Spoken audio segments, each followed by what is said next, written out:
My name is Jay Lenrow. I am an Eagle Scout. I grew up in New Jersey.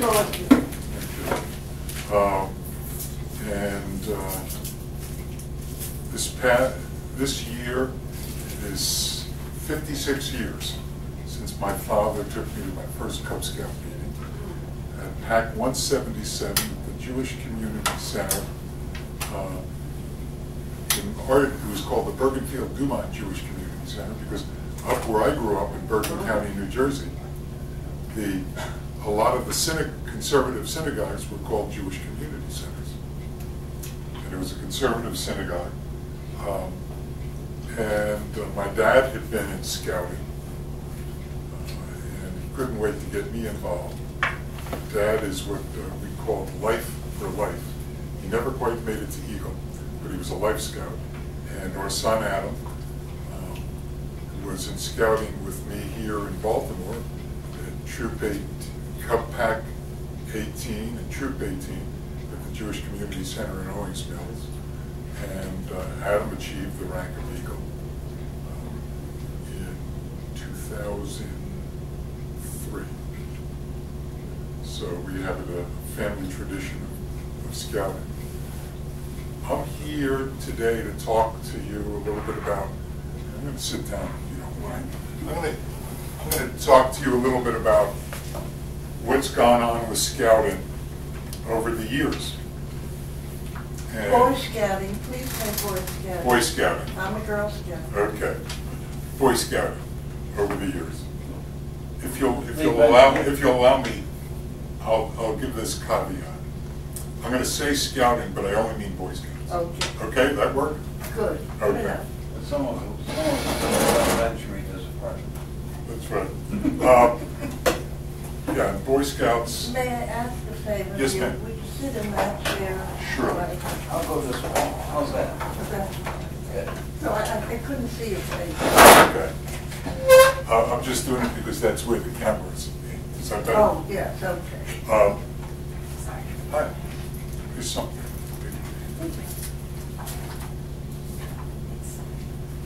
So, back in the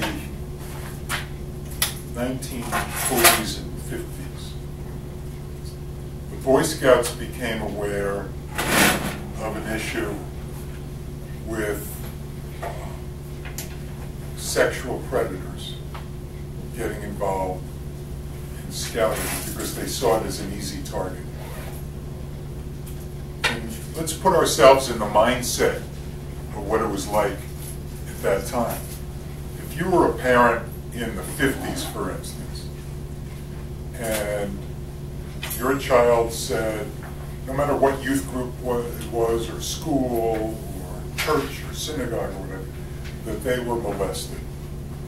And the police said, he started investigating and told you that your child would have to be interviewed by the prosecutor and would have to testify in open court.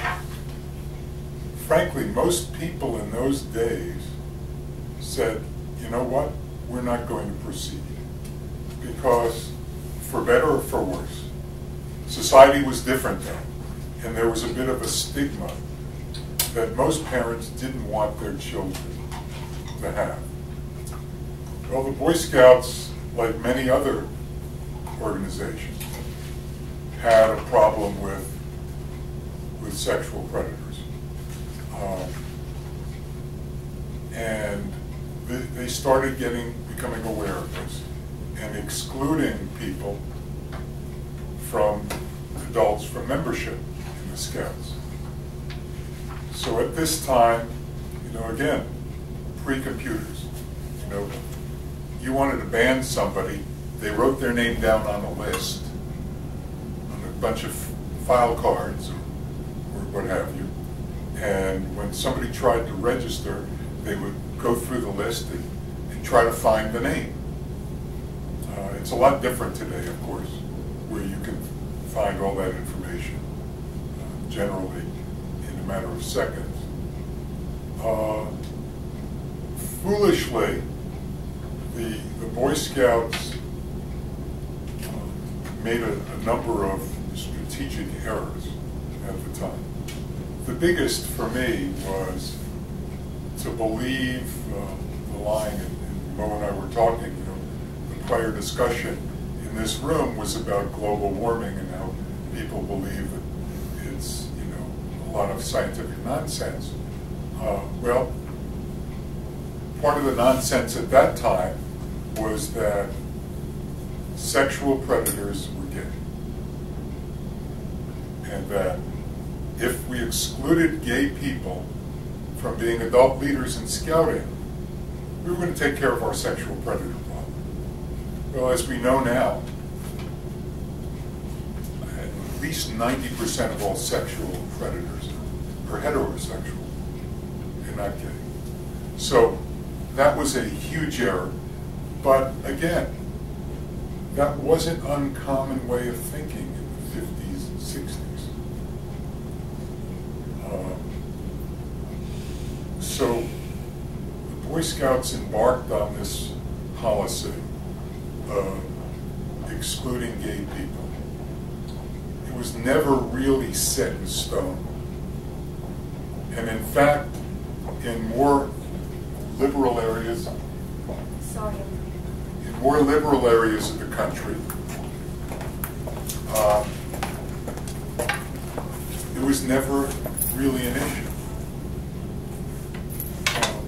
But in the late 90s, a young man named James Dale, who achieved his Eagle Scout in Monmouth, New Jersey,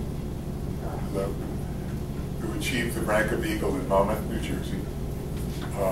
In scouting, you age out of the Boy Scouts when you turn 18.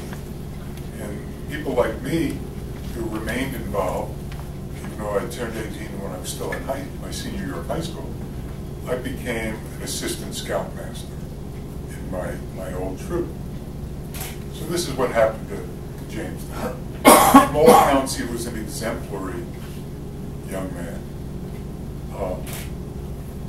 He got to Rutgers University as a freshman, and he decided to make his status as a homosexual public knowledge. And he joined some advocacy groups at Rutgers who were interested in furthering gay rights. So in that involvement, his name became known to a group called the Lambda Legal Defense Fund, which is a group allied with the gay movement. And they said, what a great test case we have. And they talked Mr. Dale into allowing them to sue the Boy Scouts on his behalf when they got wind of the fact that he was being told to tone down his connection with the Boy Scouts or they would revoke his membership. Well, as many of us know, and I let part of the materials I have here, the first thing is the cite to the Supreme Court decision in the Dale case. It went through the courts in New Jersey.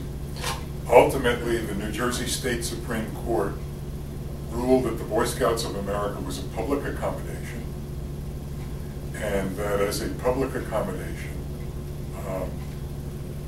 they violated the New Jersey constitutional provision on equal rights, and therefore the Boy Scouts had to reinstate Mr. Dale's membership. Well, the Boy Scouts decided that that was not acceptable. This is the national organization, which, by the way, when I was young, was started in Manhattan and then moved to a beautiful campus in New Brunswick, New Jersey. until the 80s, I believe it was, when some wealthy Texans decided that they wanted the Boy Scout headquarters in Texas, and they threw a lot of money at them to do. And I always said that was the beginning of the end of the Boy Scouts, because they left a fairly liberal area and went to a very conservative area. And to diverge for a second, reminded me of my freshman year in college in 1969, when we'd sit around all night in the hallways and debate the Vietnam War. And then the next day somebody would say, I don't understand why we're still in that war. Everybody I speak to is against it. To which I said, well, everybody you speak to is a college freshman. And, you know, they don't represent the general population. Well, everybody they speak to down in Irving, Texas is generally conservative and Christian, and they have very different views. But in any case, go back. The Supreme Court decided the Dale case on, can I close it if that's okay?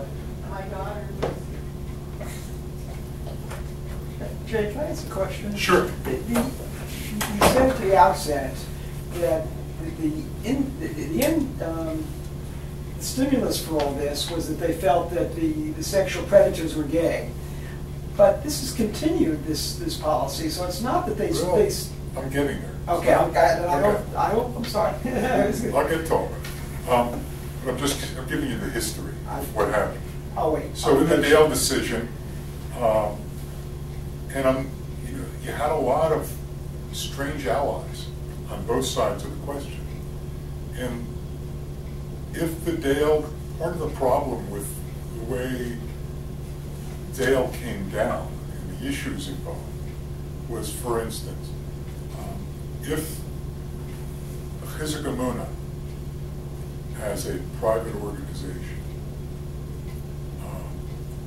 was forced to grant membership to whomever came to their door, we might no longer be a Jewish congregation. Let's say there was a huge church that wanted our property in our building.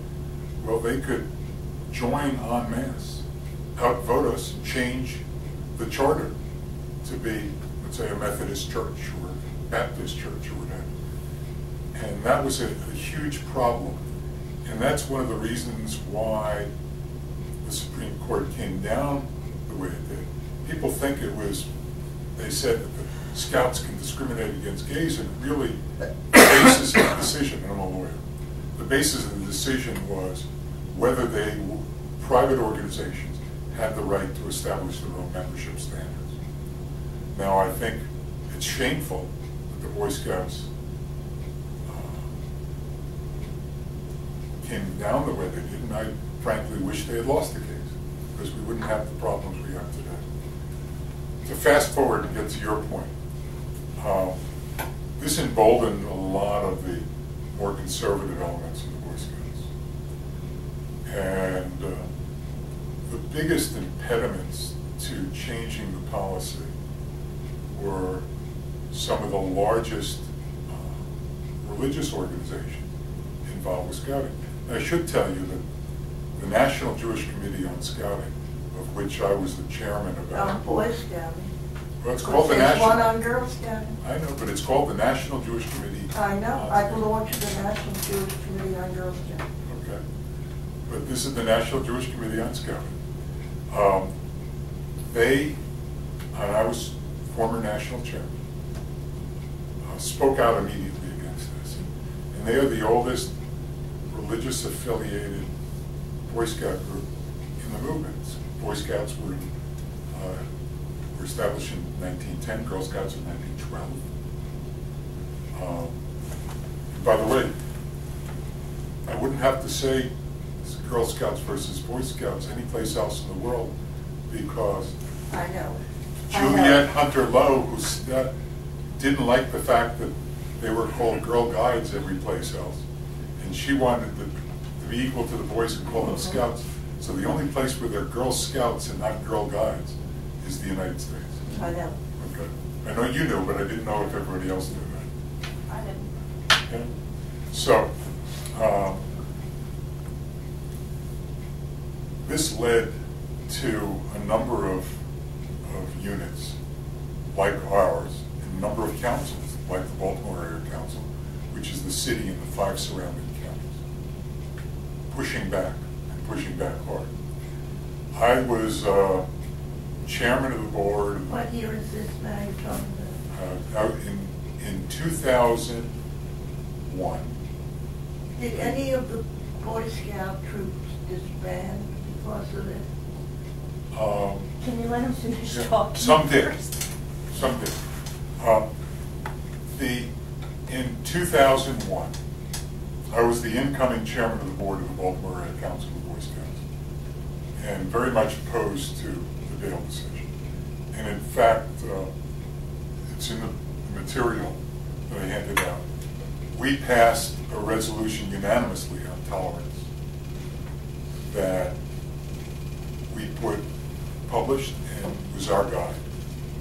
And we have an organization that is, in fact, last Friday was the anniversary of the founding of the Baltimore Area Council in May of 1911. This is when it was incorporated. There were units before then, when we were incorporated in 1911. And in all those years, there has never been a single person, youth or adult, ever forced out of scouting because of their sexual preference.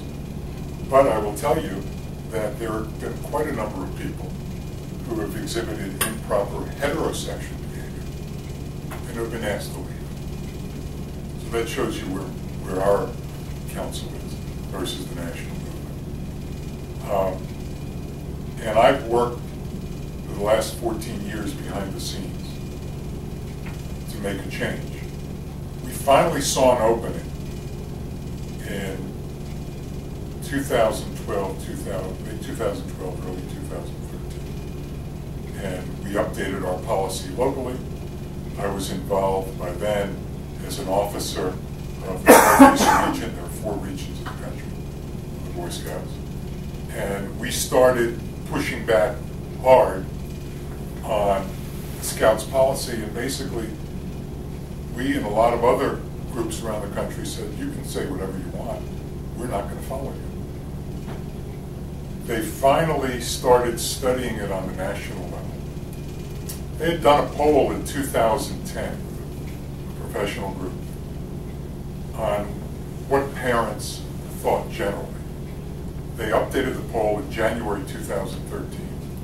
And the most remarkable thing is the polling company said that they had never seen a single issue where people's opinions had changed more rapidly in the 70-something years they've been polling. And they came to us and said, if you're under 40, this is a non-issue. Well, the problem we ran into was, and the reason they end up with a kind of a half-baked solution, that I opposed originally, but I, through some friends, eventually supported as a first step, was to allow gay youth in scouting, but not gay adult leaders, which makes no sense. Because it means that you can be gay and you can be an Eagle Scout, you can be everybody's poster child, and on your 18th birthday they show you the door. Which is sheer stupidity. Is that where it stands today? That's where it stands today. I thought it was you see, I had a different impression. I thought they did a complete turnaround. And No, everybody. no, they have not yet. It'll happen. It will happen. So, the big impediments and the groups that refused to go along with it were the LDS Church, the Catholic Church, believe it or not, with all the problems that they've had, and the the Methodist Church, 3 of the biggest sponsors of Scout units.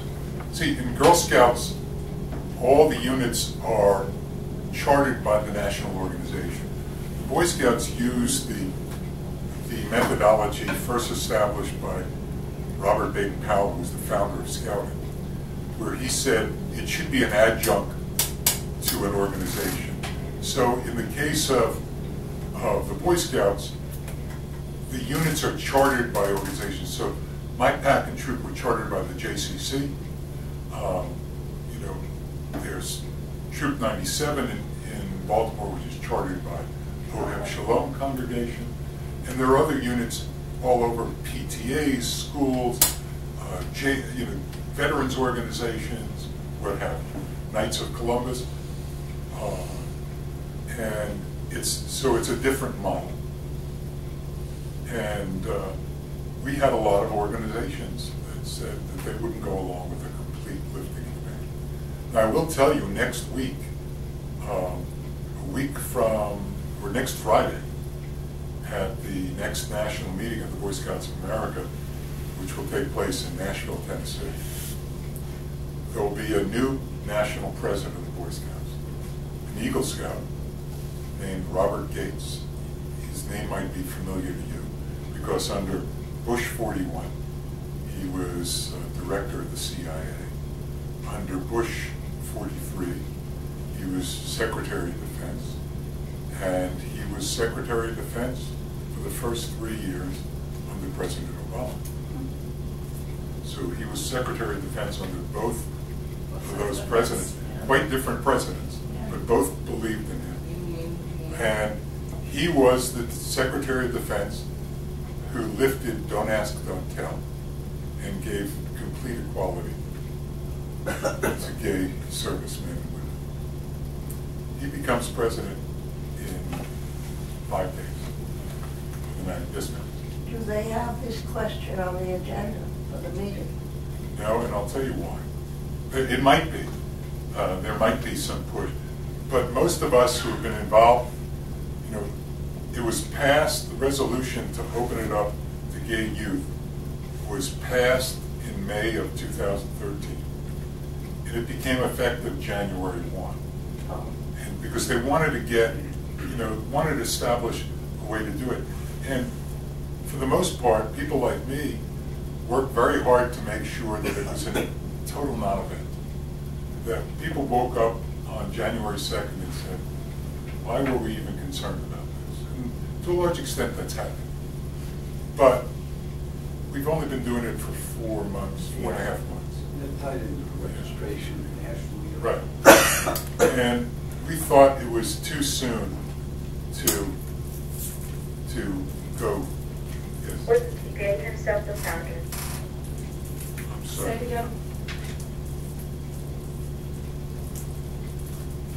gave himself the founder.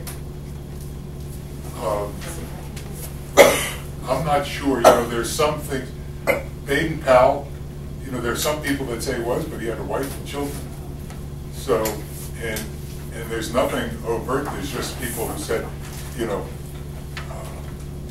it's the same people sometimes who say, well, any adult male who doesn't have kids, any adult male who doesn't have kids and becomes a scout leader must be gay. Okay? But, I don't buy that. Not at all. Because, if I didn't have children, I would still believe that it was something worthwhile to be involved in. And I know... Have 2 girls. Yeah. Okay. And it didn't mean you were gay just because you were involved in Boy Scouts. I'm not involved. Right. But we thought it's a little bit too soon. I guarantee you it'll be on the agenda May of 2015 to go to total equality. We also wanted to give Bob Gates a chance to influence things. To have it put to a vote the day he's taking over as national president probably isn't very smart. So we've postponed that. I've worked very hard with a number of groups.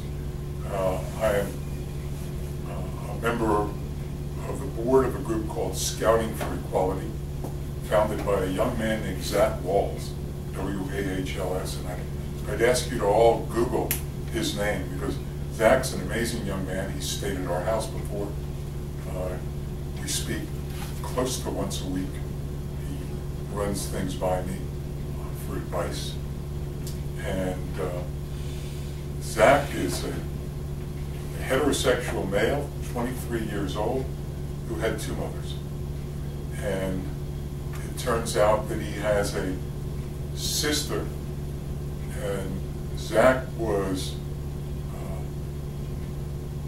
vaginal birth, as his sister was, from the same one of his 2 mothers, who was inseminated from the sperm from the same sperm donor. So he and his sister happen to both be heterosexual, and they're both full brother and sister. Same egg and sperm. But That's a wonderful story. it is. And Zach's a wonderful story. He wrote a book that's very widely known, My 2 Moms. So I'd ask you, I recommend that you go read that. But, so I saw this opportunity. I decided, I remember I came to Ruth and I said, you know, it's going to rub a lot of people the wrong way, but I need to speak out, because I've spoken behind the scenes privately to a lot of people for many years, and I've changed a lot of minds one at a time, but we don't have enough time. We need to win this victory now.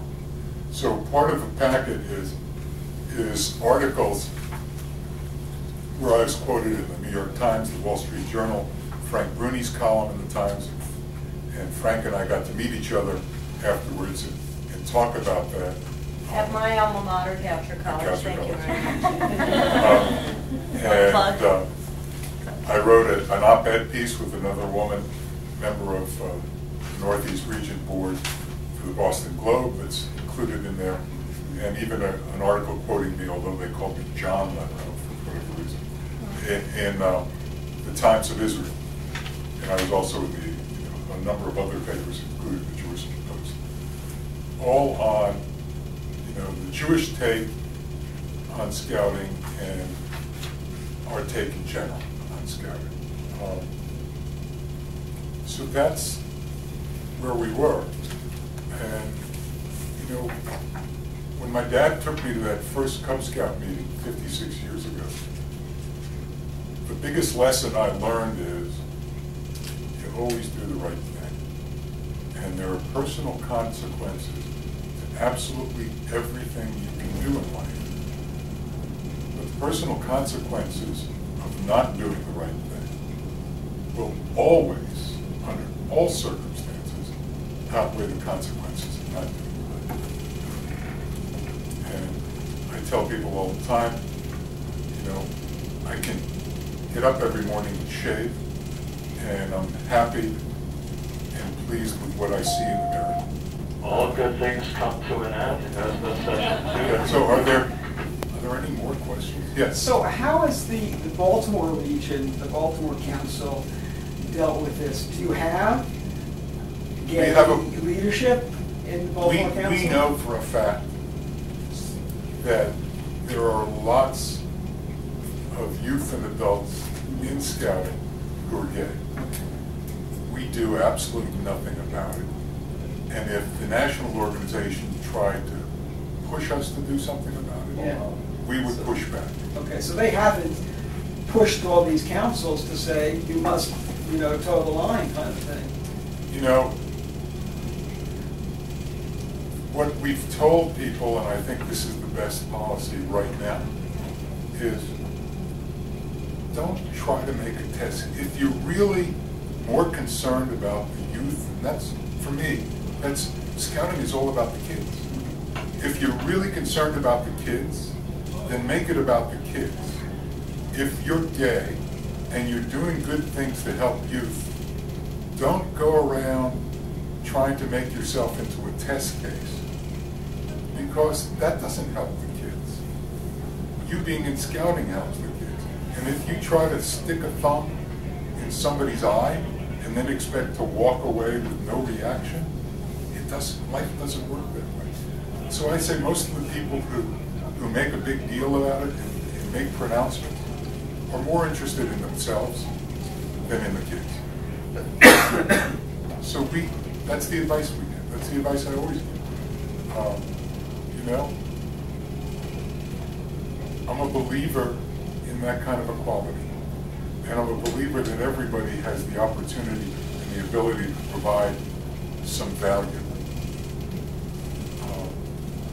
Let them do it. Any other questions? No, but I would just very much for your efforts. Thank you.